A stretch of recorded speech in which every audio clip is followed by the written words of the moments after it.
about that. I'm looking at my, let me see. I look at my thing here. Let me see if I can.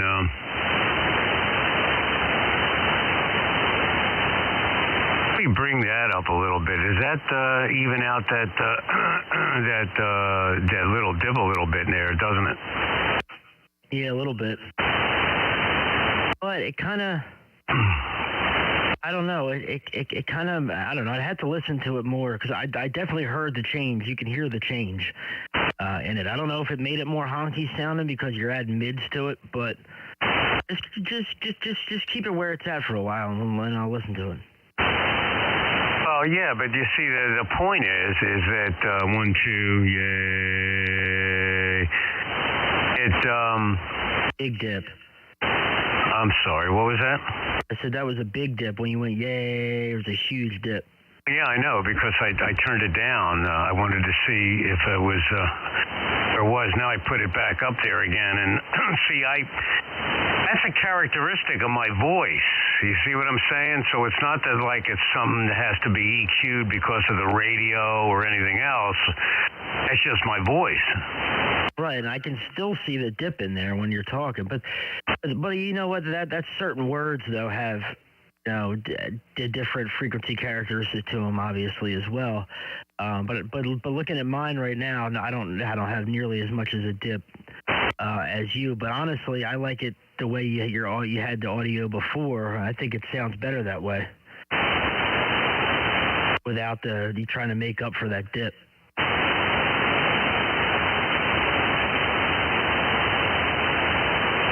This is back to my usual audio right there. Much better. Yeah, see, that's what I'm saying. It's a characteristic of why my voice is the way my voice is. So.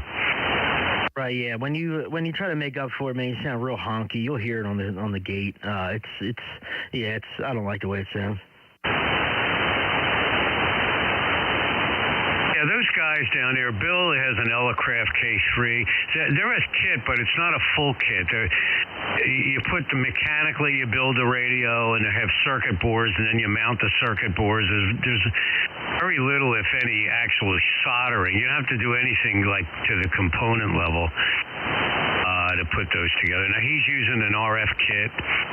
I'm using an RF kit. Ernie has got a RF kit and a 7000. Brian's got an RF kit and a 7000. So I guess there's 4 of us with RF kits and 3 of us with 7000s. That's crazy. That's pretty much everybody on there. Yeah, pretty much. And Bill's got the K3, and it's obviously a great combination if everybody has it. I mean, everybody sounds phenomenal.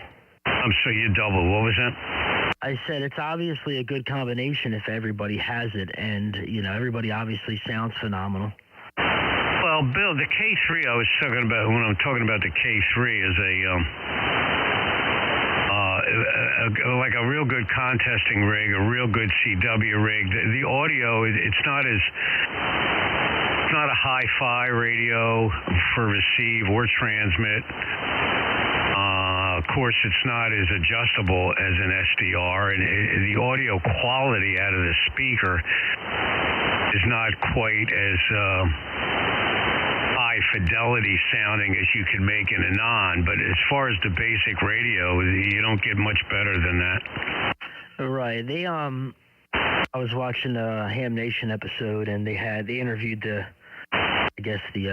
owners and the founders. It's 2 guys they're out of California, and they were talking about the K3, and it's really, like you said, it's a great contesting rig. It's really good for communications quality audio, for being able to make out what somebody's saying, pull out a real distant station, for DXing. It's a great radio for that. And I think, like I said, when I was looking at the Sherwood test, the K3's got the number 1 rated receiver on there. That doesn't mean, obviously doesn't mean that there's personal preference that goes into that as well, but apparently it's a pretty good, has a pretty good receiver. more expensive. See, the radio has a lot of options, modules that you can put in there. You load that radio up, and you're talking $5,000-$6,000 radio. There's that much money? The time you're done with the second receiver and all that. Now, see, a pan that has no pan adapter, that's separate. It's a separate box for the pan adapter, and I think that's $500 or $600, $700. Now, is it they have the K3S and the KX3? KX3, I think, is a real little QRP radio, 10 watter. Okay. Yeah, I just pulled up their website. It's all made in the U.S. I mean, they have quite a good following. I mean, it's a really, really good radio. But, like I say, you got that pan adapter, $600 or $700 to tack onto that thing, and it's an extra little box. And, you can't do a lot of things with that radio like you can with an SDR, like pull the bandwidth with the mouse. I mean, all those features. Oh, it has it. It doesn't have nearly as many features as the Anon. In my opinion, they're two completely different styles of radios. But obviously the K3S. I mean, this thing looks really nice. But like you said, everything once you add it all up, I'm sure it's a lot of money. They don't have. I didn't see any prices yet. I didn't go to their their website or they go to their store or anything. When you start building one of them, you can build it on their site, see what it would be and all that. It really starts adding up because everything is extra in that radio, extra filters, AM capability. Of course, the AM is like the average transceiver. It ain't nearly what an Anon or a Flex radio is on AM either. So, right. You need a computer to operate the radio. W2SDR. KC3JVE. I see these. A lot of especially the ICOM rigs, they all come with the the computer software for the pan adapter basically, and you can see what activity is going on what bands and stuff. That's pretty much the gist of it. They don't really have.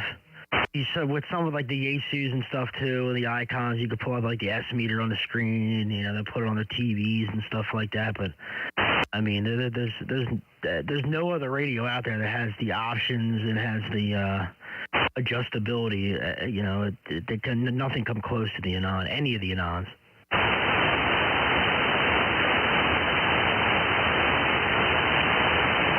So what do you got lined up for today? I got to get on the phone and make a few phone calls here today about the taxes and about a couple other things. So I'm going to spend the morning making a few, calling around a few places.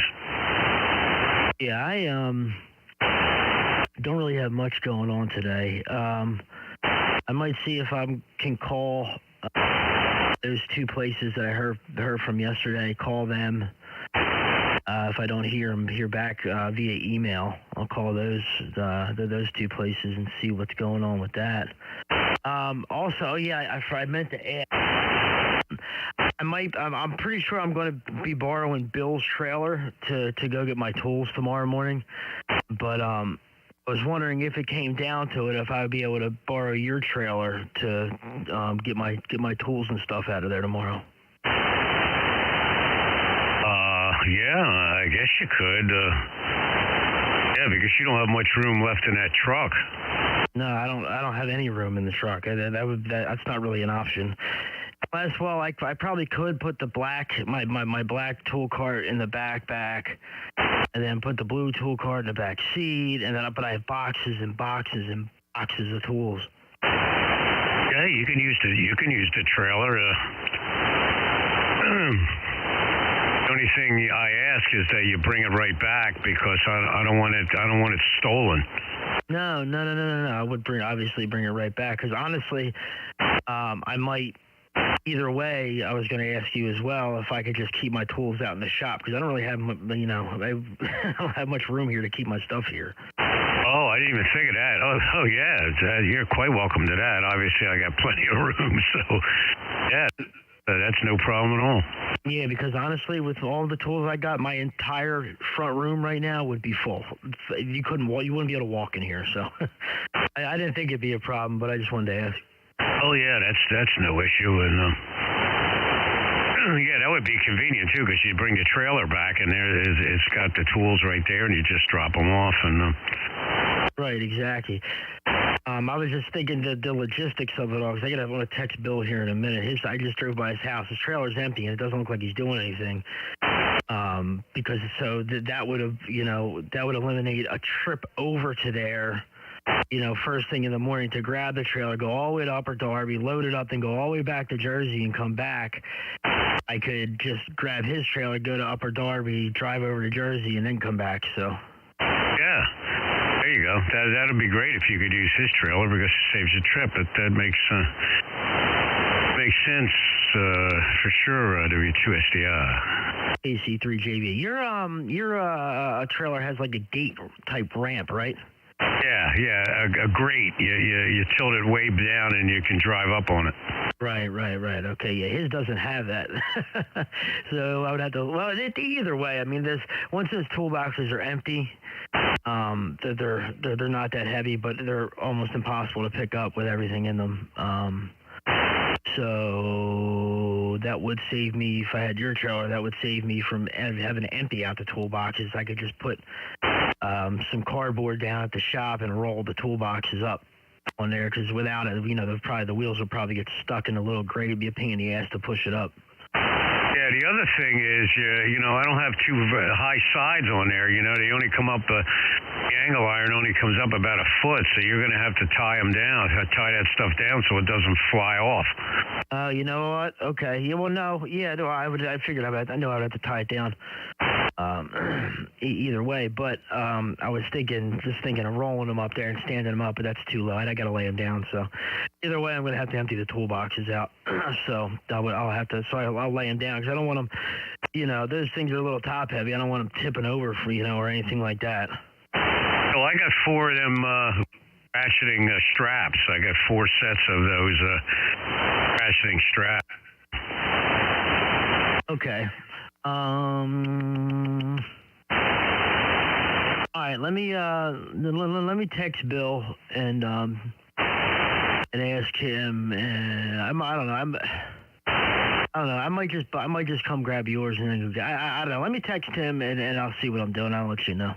Yeah, sure. Whatever you come up with there, because what do the sides of his trailer look like?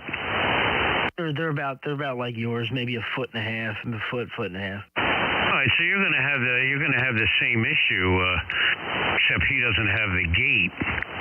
Right. Well, he does have a gate on the back, but it doesn't. It's not a tall one that folds down. I was supposed to build him one, but obviously I can't do that now. But anyway, he's got it's got a gate on the back, but it's basically the size of the sides.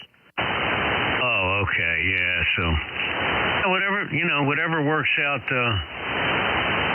Whatever works out best for you, Yeah, we'll figure it out. I'll let you know. There. So, so you got some phone calls to make today? What else you doing?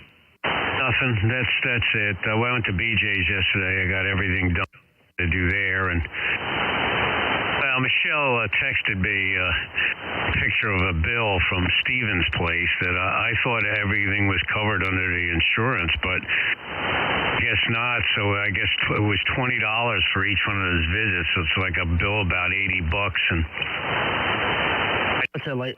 The text, she just said FYI and sent me a picture, so I have nothing to say to her. So right. So that's almost like the cost of a copay. There, they said I don't have to pay a copay, so I don't understand what the bill is. Maybe it's a mistake, maybe it isn't, but I'll straighten it out. But right.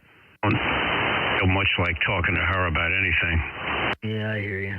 I'll just deal with them with the bill and let her just sit there and wonder. I'm not going to be like Mr. Attentive, answer right back. Oh, yeah, well, dude, I don't have to answer to her about nothing. Right, exactly. And you don't want to, make her think, oh, he's going to really, he's being really nice. Maybe I can get over on him, you don't want to ever show your hand. No, numbness, well, it's naturally you're married to somebody for a long time to be like nice and answer texts like you were when you were together and stuff like that, but that's just not the case. So no, I get it. I get it. So, but you have to be like something you have to be like proactive with, and you have to make sure that you're not that way. Trust me, I get it. Also, I got a call in New Jersey about this tax freezing thing. When you retire, because I on the website it said I had to put in my application by October, and obviously I missed it. So I'm going to ask exactly, is it too late? I mean, can I get in now, or what do I got to do? Wait till next year? Could I put it in early now, and then it would affect next year? I want to get on top of that because that's good. That could mean a lot of money. But, so I don't want to mess up with that. So you say tax freeze? Yeah, when you get over 65 in the state of New Jersey, if you own your own home, this is property taxes. If you own your own home, less than a certain amount of money a year, fill out a form and your taxes will never go up any higher than that for the rest of the time you stay in that house. Right, okay, that's what you were talking about the other day. All right, I just didn't know the name of it. I got you. They've been going up like $400, $500, $600 a year. So, I can't believe I missed the window this year, but I guess with everything that's going on, I did it last year. I looked at it, but then it wasn't eligible or something. I just can't remember how it ended up. So I got to call them and figure that out, but I got to freeze that because now I think the limit is like $80,000 a year. I'm going to go way under that. Right. I'm eligible for it. I just want to make sure I can take advantage of it.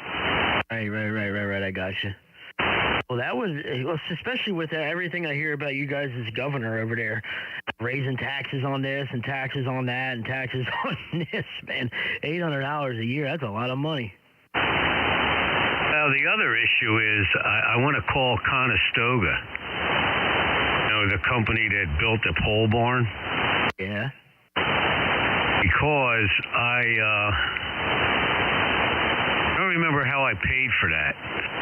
I got a price here, and I got some paperwork. Of course, this is going way back, but I want to see how I paid for it and what check I paid for it with just my name on it. I want to see. I don't know if they would still have them records, but I want to try to find out just how that was paid for.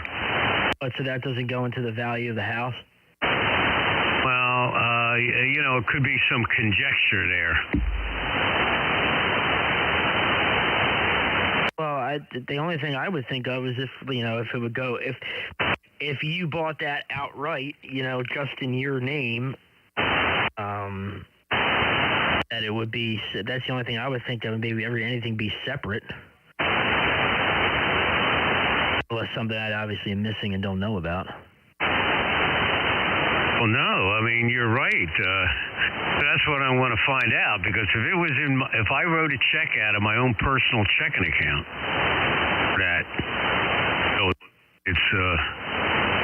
it's mine. Right. Even so, not part of. If that building, it's another building on the property, okay, on your property, but it's not a part of the home, okay. Is that, and since you say if it is in your name and you bought it, is that like, say for instance, does that add to the value of the home, or is that just like an accessory, kind of like, say you bought a car in your name for the same amount as the pole? It's more of an asset as opposed to, being part of the house. That's exactly what I'm saying. Okay, that's all right. So let me get there. I want to adjust something here. Hold on.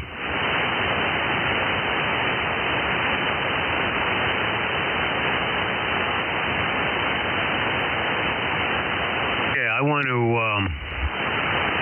see, that's going to come off. So when I get an appraisal for the house, say if it's appraised at X amount of dollars, and how much would it be if I didn't have that barn sitting out there? The barn's not part of the mutual thing. See what I'm saying? Right. No, exactly. Yeah, that's exactly what I'm thinking.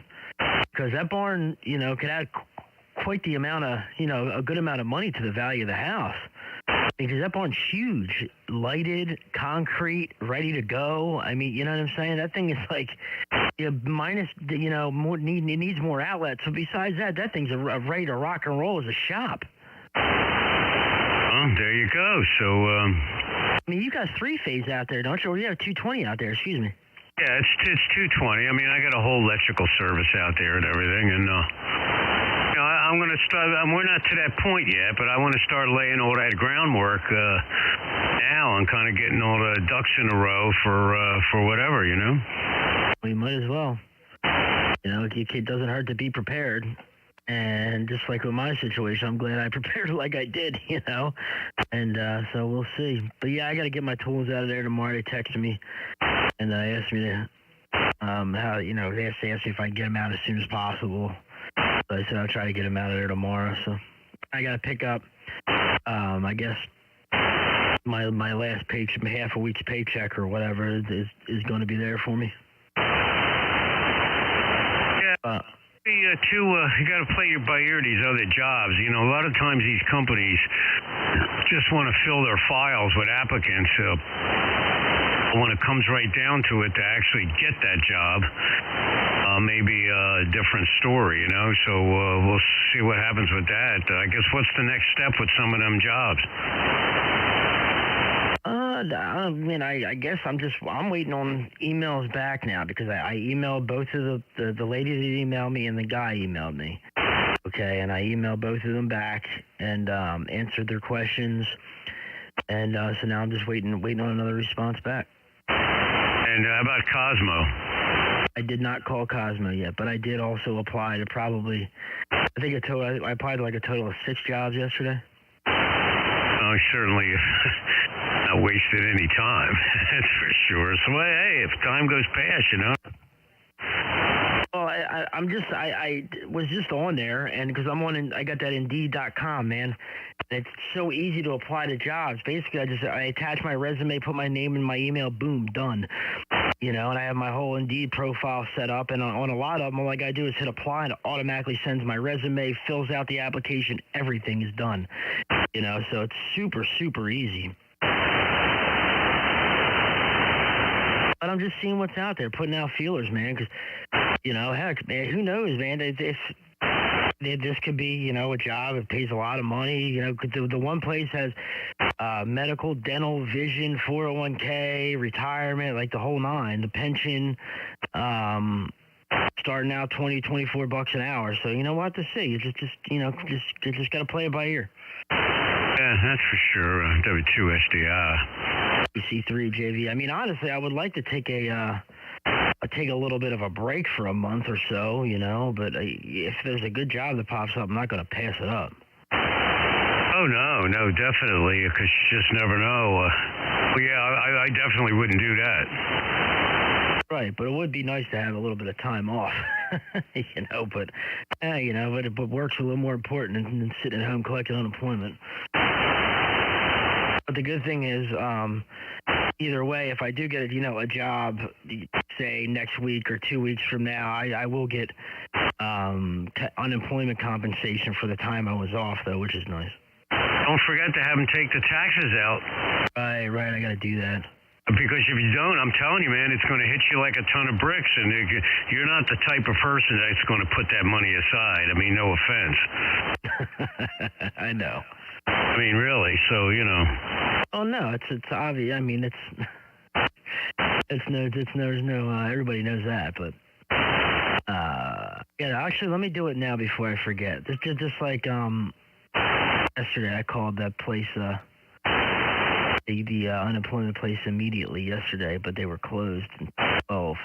I think I could do it online. I might have to do it. By over the phone. I know form or the form you fill out. I guess online there is a checkbox for that.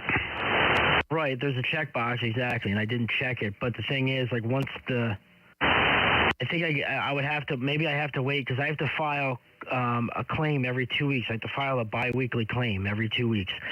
And maybe the next time when my biweekly claim is due, which is I can't fill it out before the 30th, maybe I have to, when I do that, I have to check the box on there. Well, do yourself a favor, call them on the phone. I've talked to them on the phone. They're easy to get a hold of.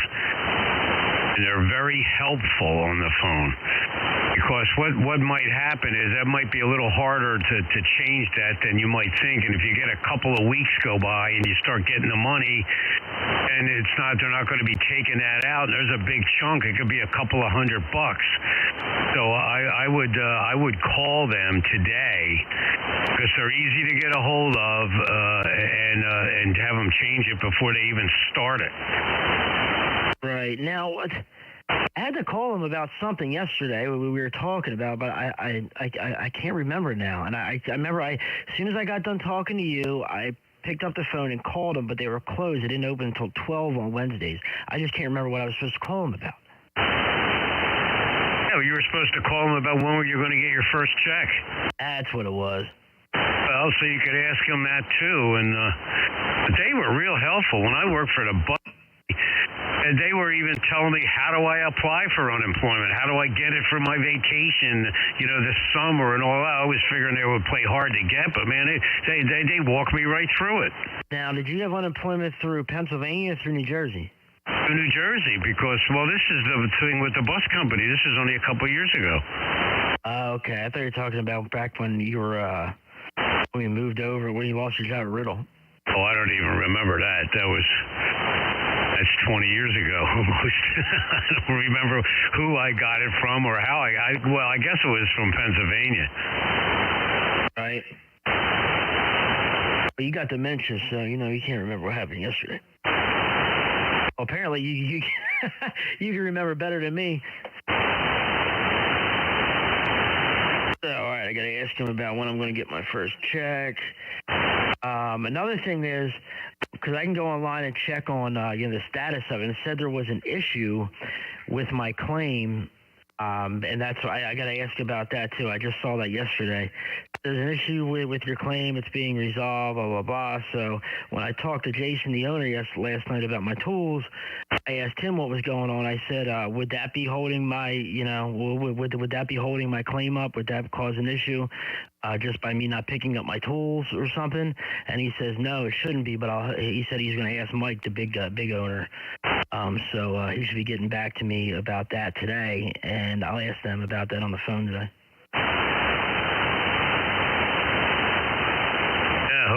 Hope they just don't back out on wanting to pay you that for some reason. No. He told me yesterday again. He said we're not fighting it, and he said it shouldn't be. We're not fighting it. So they're definitely not fighting it. So I ain't got nothing to worry about that. Yeah, you'll just jot down on a piece of paper what you have to talk to these folks about so you don't forget. That's what I do, and I put all this stuff in my phone in the notes section, in the calendar, reminders, and all that stuff, so I don't forget. Like if they call you back, I got it right in front of me with what I want to talk about, so I don't get caught unprepared. Like I got the file pulled out for that pole barn. I got that ready to go and call them and then, to take care of some of that. So then I call Steven's office. I'm going to call them in a little while, see what the story is on the bill.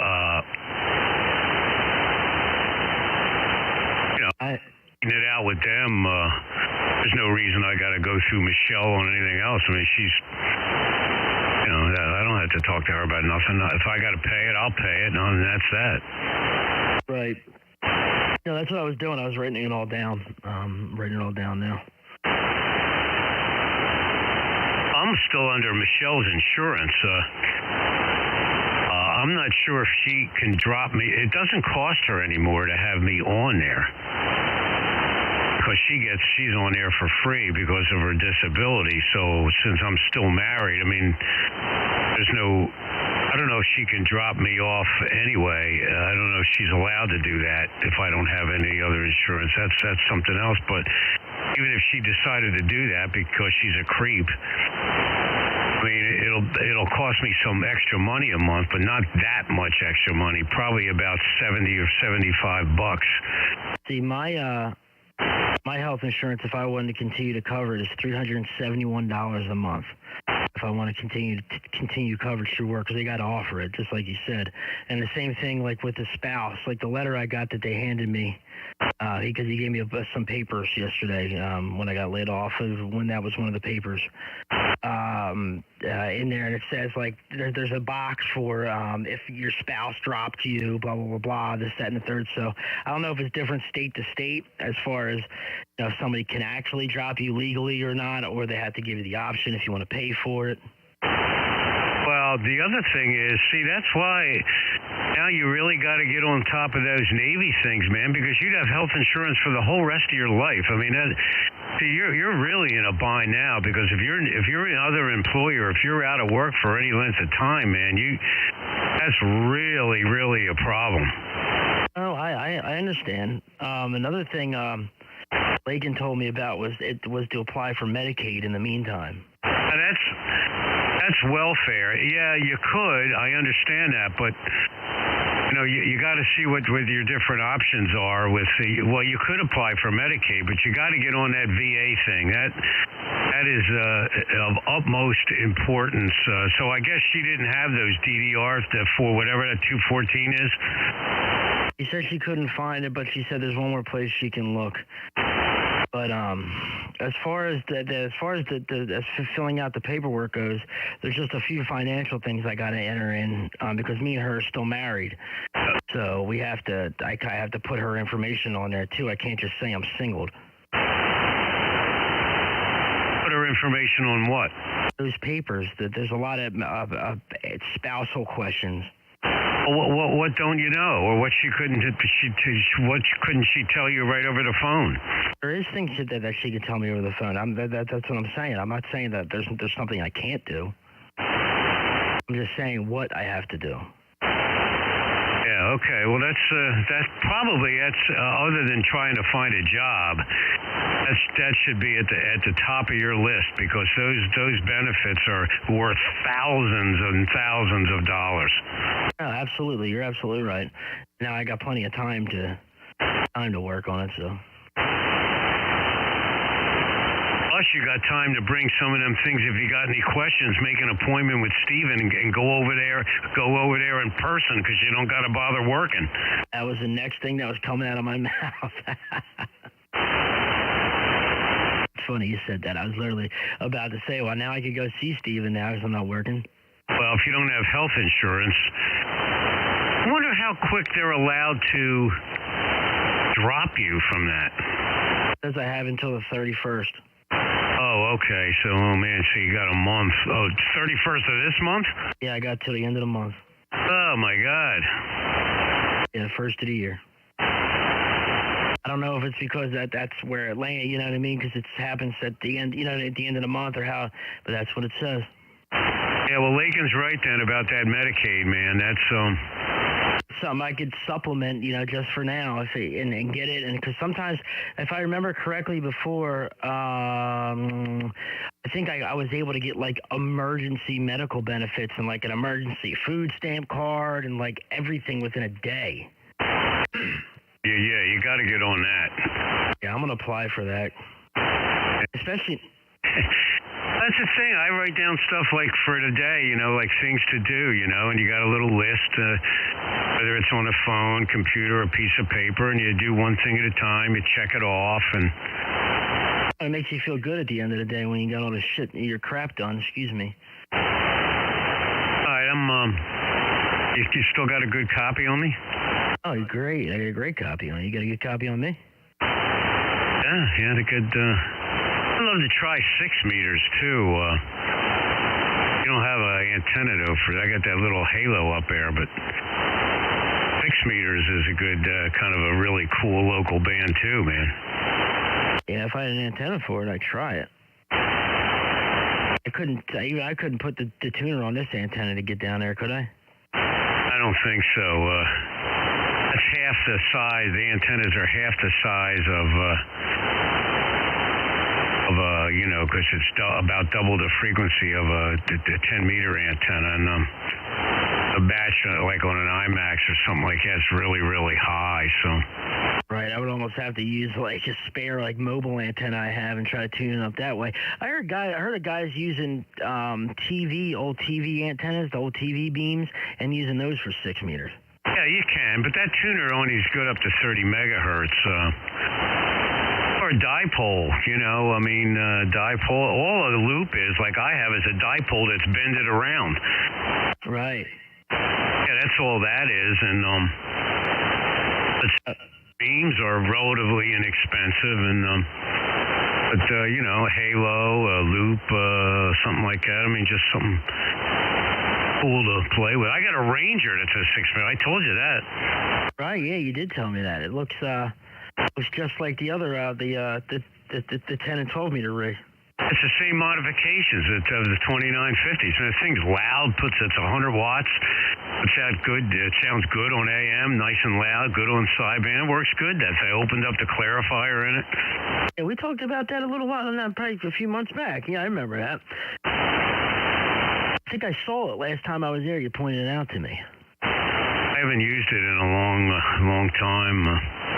Now that's just 6 meters on that radio. See how soon I can start getting on the phone here and see what's what. Well, it's 8 o'clock, so they either open at 8 or 9, so I'm going to do the same thing, man, and take care of business here, get a few things accomplished this morning, and then I like getting stuff done in the morning, so then I know it's done, and I can just relax the rest of the day, and I don't feel like there's something I need to do, so we'll bump it on you a little bit later, Pop. Good talking to you this morning, and I'm sure we'll talk to you throughout the day. W2SDR, KC3JVE. Right. W2SDR, clear, 7-3. 7-3.